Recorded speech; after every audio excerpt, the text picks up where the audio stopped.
Welcome to Fan for Racing Radio. I am Fan for Racing Sharon, and joining me today is Jay Huseman. So welcome to the show, Jay. We are here for our Flat Rock preview for the ARCA East Series that is racing this weekend. So another exciting race for the ARCA East Series, Jay. It is, and Flat Rock Speedway being one of those you love to see on the schedule for the East Series. Up there, being from Minnesota, I know there aren't a whole lot of races up in that area, so Michigan a little further east, but I love to see that for those states that aren't in the NASCAR heartland, if you will, of the Southeast. And I know it's not that hardcore that way anymore, but it is still kind of centralized in the Carolina, Florida area. So I love seeing these guys get to race up there. Yeah, I did look at a quick look at the entry list. There's not as many as we usually see, but this is a really short track. They'll be racing the Dutch Boy 150 at Flat Rock Speedway in Flat Rock, Michigan on Saturday, May the 17th, starting at 7:30 p.m. Eastern Time. If you're a subscriber, you can watch it on Flow Racing, or you can go over to arcaracing.com where they'll give you live updates and radio coverage. It is a quarter-mile asphalt oval, and they will be racing 150 laps. So tickets are still available if you're interested in going there to watch this. It should be a lot of fun. And being that it's a quarter-mile track, it's probably a good thing that there's not a huge entry list, Jay. Well, that's a fair point when it comes to that. But the East Series title battle is going to take form as they hit Flat Rock Speedway and arriving on that schedule. And Sharon, maybe you can answer this because I don't know the answer. But it says the ARCA Menard Series East is staying close to home this weekend with a visit to the historic Flat Rock Speedway in Flat Rock, Michigan. Isn't it somewhere in Ohio that is technically the home of the ARCA Menard Series home base? Yes. Okay. Okay. So in Ohio. Okay. It is Toledo, Ohio. There we go, Toledo. Now, when the National ARCA Menard Series was founded in 1953, Flat Rock was one of the first tracks to host an event for the startup division. Julian Petty swept the doubleheader at Flat Rock on September 11th of 1953, and kicking off a proud tradition between the facility and the ARCA Menard Series that has persisted up until 2000. So they raced there for quite a while, and then they took a break, I guess you would say. Well, and I knew it had history with the series. I did not know it went back to being one of the first tracks. So now even after the main series stopped racing at Flat Rock, numerous ARCA sanctioned events continued to take place there during the 21st century, like the prestigious Joy Fair Memorial. But in 2023, ARCA Menard Series officials brought a touring division back to Flat Rock with the inaugural East Series event at the facility. So there you go. That fills in all those blanks I had. It does. Okay, now rising stars, and you know them, William Sawalich and Connor Zilisch, have stamped their own legacy on Flat Rock's history that has featured winners like Bob Daughter, Bill Venturini, Bobby Boucher, Tim Steele, and Frank Kimmel. Another name is set to join that group of legends at Flat Rock's record books when the checkered flag waves on Saturday night. Well, and as has become the normal here in the ARCA Menard Series East, everyone in the field at Flat Rock Speedway will be chasing the number 18 Joe Gibbs Racing Toyota on Saturday evening. Now, during the past 4 seasons, the driver behind the wheel of that number 18 has earned an East Series championship, whether that has been with Gibbs or Kyle Busch Motorsports. Max Reeves has maintained the winning culture fostered by Gibbs, having earned dominant wins in each of his 2 appearances so far this season. But since he did not compete at Rockingham Speedway, Reeves does not enter the Dutch Boy 150 as the East Series points leader. Isaac Kitzmiller, the son of full-time ARCA Menard Series competitor Jason Kitzmiller, actually holds that distinction with an 11-point lead advantage over Zachary Tinkle. And fresh off a career best fourth place finish at Nashville Fairgrounds Speedway, the younger Kitzmiller seeks to keep that momentum going at Flat Rock, with Reeves still within striking distance despite missing a race. Consistency will be pretty important from Kitzmiller heading into a streak of East Series combination events with the National ARCA Menard Series. All right, we'll go over some notes here. Starting field for the Dutch Boy 150 is limited to 22 starters plus provisionals. The event will be run under the 2025 ARCA Menard Series East rules, procedures, regulations, and specifications. Okay, now 2 consecutive laps of qualifying. No adjustments or repairs will be made to the car after taking the green flag at the start-finish line. All cars must make a qualifying attempt, and all drivers must practice before they can qualify.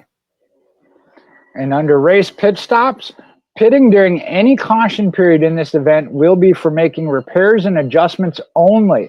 No tires can be changed unless approved by ARCA officials. Positions will not be gained or lost among those pitting on the same lap unless a penalty or going a lap down on pit road. Now, tire allotment. Per the ARCA rule book, maximum tire usage for this event is 8. The maximum number of tires allowed in the pit box for use in the race is 4 for emergency use only. The ARCA Menard Series East now heads to Flat Rock Speedway for the 4th round of the 2025 season, the Dutch Boy 150. Again, it's the 3rd visit to the quarter-mile oval located about 30 minutes from downtown Detroit. We talked about Max Reeves going to be in that number 18 Cookout Toyota heading into the Dutch Boy 150, looking to tie the all-time series record for the most consecutive wins to start a driver's East Series career, and that would be at 3. Reeves has won the season opener at Five Flags Speedway, and then the series' most recent race on Nashville Fairgrounds Speedway in his first 2 career series starts. And that would tie road racer Will Rogers, who won his first 3 series starts at Watkins Glen International and New Jersey Motorsports Park in 2017, and then again at New Jersey Motorsports Park in 2018. Okay, we mentioned Isaac Kitzmiller driving the number 79 ALL Construction Chevrolet. He heads to Flat Rock as the ARCA Menard Series East Championship points leader. The 16-year-old is making his first start at Flat Rock, but he will have some experience in his pit box as 10-time ARCA Menard Series champion Frank Kimmel, who serves as Isaac's father, Jason's crew chief, will be with the team to offer assistance throughout the day. Now, Kimmel had 15 ARCA Menard Series starts at Flat Rock Speedway, including 2 wins in 1998 and again in the year 2000. Well, I'll tell you what, if I had somebody to offer me assistance, I would definitely take Frank Kimmel. Yes, indeed. Tyler Reif, he's going to be in the number 23 Vegas Fastener Sigma Performance Services. He's got 3 career ARCA Menard Series West victories and will be hunting for his first East Series win on Saturday. Reif found success on the bull rings in 2024, winning at the 0.37 mile Shasta Speedway and finishing 3rd at the quarter-mile All-American Speedway, on his way to winning the West Series Owners Championship for Central Coast Racing. Zachary Tinkle is behind the wheel of the number 11 Scouting America Fast Track Racing Toyota. He sits 2nd in the ARCA Menard Series East standings, the highest that he's ever been in his career. Tinkle comes into Flat Rock off of a 4th place finish at Nashville Fairgrounds Speedway, matching his career best finish. Jackson McLaren, the number 95 JSJ Construction Arlico Toyota, will be making his 2nd start of the season, the first of his career at Flat Rock Speedway. McLaren served as the Grand Marshal of the Middle Tennessee Strawberry Festival Parade last weekend, which included having his race car on display on a parade float in his hometown of Portland, Tennessee. Now, McLaren will have two-time Daytona 500 winning crew chief Todd Parrott overseeing his effort this weekend. Another great one to have in your corner. Yes, indeed. Now, there's going to be a local favorite at the track this weekend. Jeffrey McZink, driving the number 65 Parkway Services Syncon Innovative Fluids Toyota, will make his first start of the season at Flat Rock. McZink, who lives just a few miles from the track, started his racing career in the street stock division at that track. Hey, so street stocks. He could be a spoiler. He certainly could. Another one that could, though, is Austin Vaughn, the number 34 Safford Trading Company Ford. He's making his fourth career series start in his first appearance, though, at Flat Rock. Vaughn currently sits sixth in the ARCA Menard Series East Championship standings as he's getting that ARCA Menard Series career underway. Okay, now we have a multiple-time MCR Dwarf Kart winner at Flat Rock Speedway in Matt Kemp. He's going to be in the number 10 ELHdetailing.com Ford. He's going to be back for the second consecutive year. He started and finished sixth last year when he was in this race. We talked about earlier of the pit rules and tire issue. And there's a reason for that. This 150 lap race will be run straight through with no scheduled breaks and no scheduled pit stops. The only pit stops will be for emergency repairs or adjustments, and that includes those tires. The Dutch Boy 150 will be streamed live on Flow Racing this Saturday, starting at 9:30 p.m. Eastern, 8:30 p.m. Central Time. Live timing and scoring data from all on-track activity and live race audio is available at arcaracing.com. Now, if you want to follow for up-to-the-minute updates and information, you want to go to Twitter, now known as X, at ARCA_racing. So that should be a lot of fun for race fans this weekend. It is indeed. And when we take a look at the points, we were talking about the battle. 11 points between Kitzmiller and Tinkle. Mentioned Tyler Reif is 12 back in third. Takuma Koga at minus 18. And then Max Reeves still within range at minus 20. Austin Vaughn in sixth is 27 back. Nate Muller is at minus 34. Eighth place Hunter Wright is at minus 41. And that's a tie with Brad Smith, who's listed in ninth. And then only 2 more points back is Cole Raz at minus 43 in 10th. And we're in for a shakeup. I believe there were 14 on the entry list, if I'm not mistaken. 14. All right. And I did not see a couple of those in the top 10. So we're going to see some changes in the top 10. Yes, we are. There's one car that is a TBA, car number 9. And that is for fast track racing with Dustin Hillenberg, the team owner. But Joseph Carabantes is the crew chief. We mentioned Matt Kemp. He's going to be in that number 10. Zachary Tinkle in the number 11. Takuma Koba in the 12. Max Reeve in the number 18, which has been hard to beat this year. Tyler Reif in the 23. Rita Goulet is going to be in that 31 car. Austin Vaughn in the 34. Brad Smith in the 48. Jeff McZink, we mentioned in the number 65. Isaac Kitzmiller in the 79. Jackson McLaurin in the number 95. Jeff Smith in the 01.